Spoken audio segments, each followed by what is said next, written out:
Bonjour et bienvenue sur We Are. Aujourd'hui, nous sommes au salon de coiffure de Hilda Taitoff, coiffeuse. That's cool on the beat. Bonjour à tous et bienvenue sur We Are. Bonjour Hilda. Bonjour Mélia. Merci de nous avoir invités. Je t'en prie. Alors, rentrons directement dans le vif du sujet. Commençons à faire connaissance. Parle-nous un petit peu de toi. Je m'appelle Hilda, maman de 2 enfants. Ça fait 20 ans que je suis coiffeuse à Bruxelles, à la rue du Pépin. 20 ans on va dire, d'ancienneté et 10 ans de carrière professionnelle. As-tu toujours voulu être coiffeuse? Comment je peux dire ça? Au départ, la coiffure était une passion pour moi. Et tout doucement, mais j'ai eu des copines, je veux dire, j'étais certainement bien entourée, qui trouvaient que j'étais bien dans la coiffure, que je devais suivre des cours pour ça. Et c'est ce que j'ai fait. J'ai eu mon diplôme et puis j'ai fait 1 an de patronat en coiffure. Et en 10 ans de carrière, est-ce que tu trouves que le métier a évolué? Oh, super. Le métier a super bien évolué. On est passé justement des tresses à l'époque. Moi, j'ai eu mon diplôme d'Alicia Keys, qui était très à la mode. À l'époque, je me rappelle, j'en ai beaucoup souffert. On a eu après les perruques. Beyoncé est venue avec les laisses frontales et tout ça. On a les tresses, les cheveux nappis qui sont entre-temps revenus. Pourtant, à l'époque, il y avait beaucoup de défrisage. On avait un peu oublié ce côté naturel. Donc voilà. Et comment fais-tu avec tous ces changements, comme tu disais, donc les tresses, on a commencé par la mise en pli, les tresses et maintenant les laisses frontales. D'ailleurs, j'étais persuadée que c'était ses cheveux à Beyoncé. Donc tu m'apprends quelque chose. Comment fais-tu dans ton métier pour à chaque fois t'adapter à cette nouvelle technique? Bon, les choses évoluent très vite, hein, comme les téléphones, les télévisions et tout Clairement. ça. Oui. Mais en coiffure aussi, en médecine, forcément tout le monde le sait aussi, mais croyez-moi, en coiffure, ça a très très bien évolué. À l'époque, il fallait se former, acheter des DVD, moi je me rappelle de mon expérience, j'allais souvent aux États-Unis, à Londres, pour essayer de découvrir les nouvelles techniques. Et maintenant, on a YouTube, on a Instagram, on a un peu Facebook aussi. Qui nous aide à mieux découvrir certaines choses. C'est devenu vraiment le must, accessible à tout le monde. Alors qu'à l'époque, on n'avait pas tout ça. Donc moi, j'essaye de m'informer par rapport à tout ça. Et vu que je travaille beaucoup, c'est plus évident de voyager. Donc, vaut mieux, merci de la technologie qui est aussi à la développer. Donc maintenant, l'information est accessible à tout le monde. Oui, oui. Est-ce qu'on peut juste faire une petite pause et revenir sur la hype de la perruque? Je suis étonnée de voir à quel point la perruque est redevenue en vogue. Parce qu'en grandissant, moi je me rappelle, c'était les mamans, tantines qui mettaient les perruques. Et au jour d'aujourd'hui, c'est tout le monde qui met une perruque. Et en plus, c'est tellement bien fait qu'on ne s'en rend même pas compte que c'est une perruque. Mais c'est une perruque. Comment tu le vis dans ton salon le comeback de la perruque? Moi, je trouve que c'est une révolution. Au contraire, c'est vrai qu'au départ, c'était dire qu'on porte une perruque, on en avait honte. Oui, je me honte. Maintenant, c'est devenu... je rigole parce qu'on n'a même plus honte de l'enlever, de la remettre. Je vois même des tutos où elles sont là, elles sont avec leur natte. Chose qu'on ne pouvait même pas imaginer il y a quelques années. C'était une honte. C'est vrai. Combien de gens n'ont pas perdu leur perruque en marchant?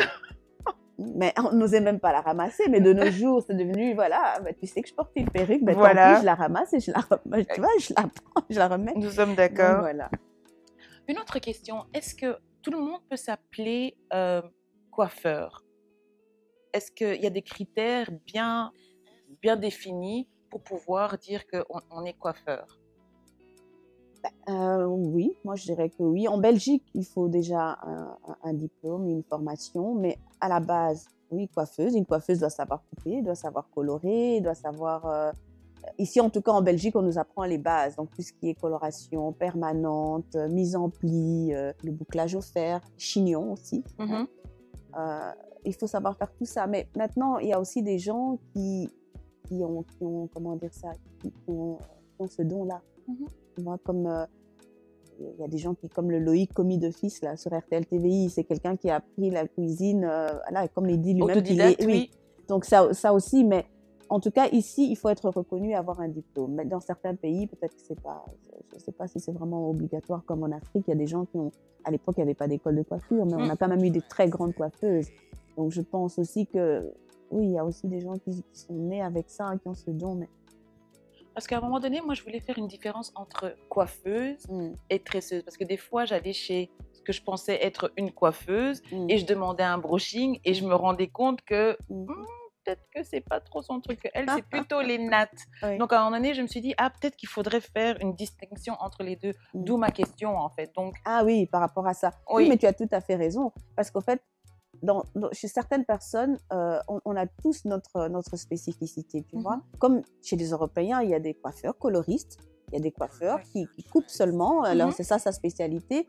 Et chez nous, il faudrait qu'on commence à admettre ça, à se dire que, voilà, je suis tresseuse, je suis natteuse, je suis, je ne sais pas, coloriste, et s'arrêter là. Mais parfois, il y a des gens qui ont du mal à dire que voilà, ça, je suis calée, ça, je ne le suis pas. Il n'y a pas de honte, en fait, à le dire. Moi, par exemple, je fais un peu de tout. Et comme je disais, tout ce qui est extension aux élastiques, je ne fais pas. Si quelqu'un vient, je dis, voilà, je peux le faire, mais ce n'est pas Oui, c'est vrai qu'il faut savoir accepter ça et se dire, voilà, tu peux pas tout je suis tresseuse, mais je ne fais pas le brushing, par exemple. Clairement, clairement. Quand on revient un petit peu en arrière sur ta carrière, est-ce que tu as toujours eu ton propre salon ou tu as tout d'abord commencé par travailler pour d'autres patrons? Ah oui, j'ai travaillé.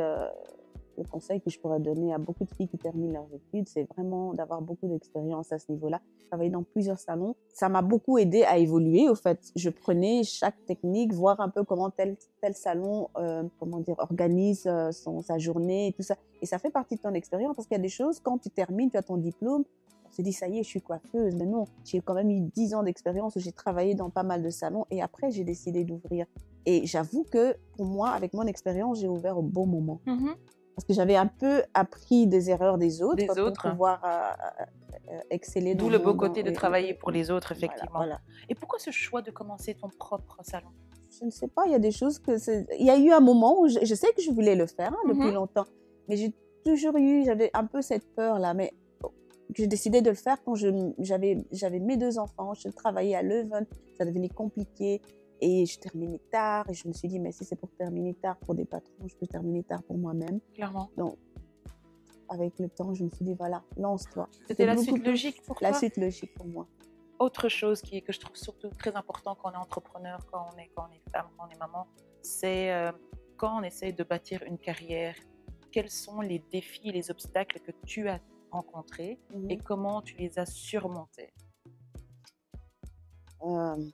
Tellement de choses en 20 ans, il se passe beaucoup de choses, clairement. Tellement de choses. Moi, j'ai eu un cancer, j'ai eu des gens qui m'ont menacé de mort, on a cassé le salon pour me décourager et tout. Wow. Mais à chaque fois, je trouvais cette petite énergie encore à me battre. Je voulais me battre, je ne voulais pas me laisser faire parce que je trouvais que c'était trop facile.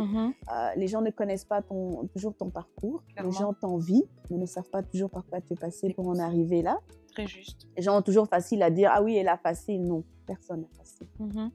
Personne n'a facile. On se bat justement pour en arriver là. Moi, même les gens qui bâtissent des empires et tout ça, on pense toujours que c'est pareil. On voit seulement le résultat. Oui, on voit seulement les résultats, mais on ne voit pas tout ce qu'il y a derrière. Oui, le processus, voilà. Tout à fait d'accord. Et si tu devais donner un conseil à la coiffeuse de demain qui maintenant termine ses écoles, son patronat, quel serait le conseil que tu lui donnerais pour qu'elle aussi, elle puisse arriver à faire son propre salon? Travailler dur. Il n'y a pas de miracle. Il n'y a pas de miracle. Tu peux avoir ce petit don. Enfin, on a tous un don, pas un petit don, pardon. On a des dons, certes, mais travailler. Moi, j'ai travaillé très, très dur. Quand j'ai dit très dur, j'ai sacrifié ma vie privée. J'ai même dû sacrifier une partie sacrifier mes enfants parce que je ne les voyais pas comme certaines mamans. Mais je vois les résultats et je sais, à chaque fois, je leur dis, et même actuellement, je leur dis toujours, c'est pour vous que je fais ça. Un jour, je ne serai plus là, mais c'est pour vous. Clairement. Tu vois, donc, oui, il faut se battre. Il ne faut vraiment pas baisser les bras. Ce n'est pas évident. Non, j'imagine. Mais c'est un très très bon conseil. C'est un conseil qui, depuis que je commence ces émissions, revient à chaque fois. Alors Hilda, si nos téléspectateurs veulent passer pour se faire bichonner, pouponner par tes soins, où puissent-ils te trouver? Sur Hilda Hair Design, sur Instagram, et Facebook, c'est Hilda Payoff Hair Designer. Alors nous arrivons tout doucement sur la fin de notre émission. Merci de nous avoir accueillis dans ton salon. Nous te souhaitons 10 ans de plus parce que il n'y a pas longtemps, tu as fêté 10 ans. Merci, merci. Donc, joyeux anniversaire, j'ai envie de dire. Oui, on t'en souhaite encore 10 ou 20 de plus, comme tu voudras. Merci. Nous arrivons à la fin. J'ai passé un super bon moment, merci. J'espère que vous aussi, j'espère que cet épisode vous a plu. Si c'est le cas, alors likez, commentez et partagez. Si vous voulez participer à l'émission, faites-moi un petit message et je prendrai contact avec vous. Entre-temps, je vous fais des très très gros bisous. Gardez la bonne santé et je vous dis à la prochaine fois. Ciao, ciao! Ciao.